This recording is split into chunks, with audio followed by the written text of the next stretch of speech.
Bom, boa tarde. É uma expectativa boa que todo mundo tem de estreia e fazer o possível aí pra gente fazer nossa partida, entrar e se impor em jogo.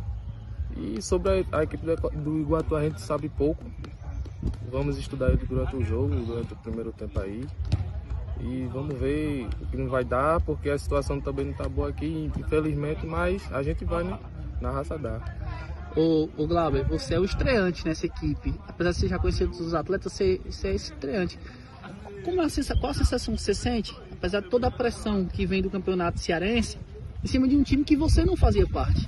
Sim, a pressão é muita, mas também tem que ver também o extracampo do time, que também não é muito bom. Mas assim, nós jogadores temos a percepção de que a gente tem que entrar em campo e dar o nosso melhor, porque também a gente vive disso, né? Mas fora isso, a gente tá tranquilo, pronto para a estreia.